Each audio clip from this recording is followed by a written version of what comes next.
Эта ночь на трассе Сибирь была одной из тех, когда хороший хозяин собаку на двор не выгонит. Ливень лил сплошной стеной, превращая асфальт в черное зеркало. Виктор, дальнобойщик с 30-летним стажем, вцепился в руль своей 40-тонной фуры. Он опаздывал. Груз нужно было доставить к утру, и он гнал машину на пределе дозволенного, проклиная погоду и усталость. Видимость была почти нулевой. Фары выхватывали лишь пару метров мокрой дороги впереди. Внезапно Виктор ударил по тормозам. Фуру повело, прицеп опасно вильнул, но многолетний опыт позволил удержать махину. Прямо посреди трассы, в свете фар, стояла живая стена. Это были кабаны. Огромное стадо, голов 20. Они стояли плотно, плечом к плечу, перекрывая обе полосы движения. «Да вы что, бессмертные?» — заорал Виктор, вдавливая кнопку пневматического сигнала. Раздался оглушительный гудок, способный разбудить мертвых. Обычно звери от такого звука разбегаются в панике. Но эти не шелохнулись. Они стояли как вкопанные, их маленькие глазки горели красным огнем в свете фар, а из пастей валил пар. Виктор был в бешенстве. Время шло. Он снова посигналил, потом рывком открыл дверь. «А ну, пошли вон!» — крикнул он в темноту. Ноль реакции. Впереди стоял огромный сикач-вожак, опустив клыкастую морду к земле, явно готовясь к атаке, если грузовик двинется с места. «Ну все, твари, сами напросились», — прорычал Виктор. Он полез под сиденье и достал тяжелую стальную монтировку. Он был крупным мужиком и не боялся диких зверей, особенно сидя в кабине или рядом с ней. Он спрыгнул на мокрый асфальт, сжимая железо в руке. Адреналин кипел. Он собирался просто напугать их, заставить уйти с дороги. Он сделал несколько шагов к стаду, размахивая монтировкой. «Прочь! Убью!»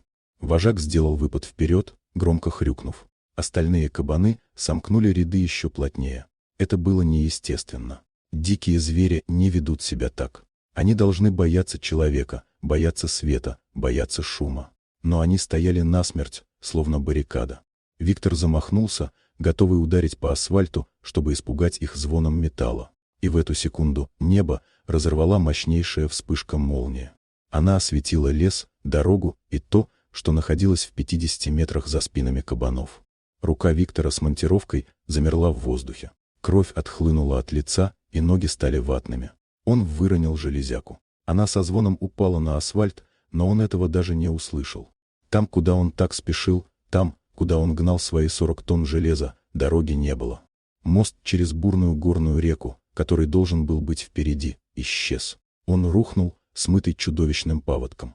Вместо асфальта впереди зияла черная, ревущая бездна. Если бы кабаны не встали этой живой стеной, если бы они отступили хоть на шаг, Виктор на полной скорости влетел бы в этот провал. Шансов выжить не было бы ни у него, ни у машины.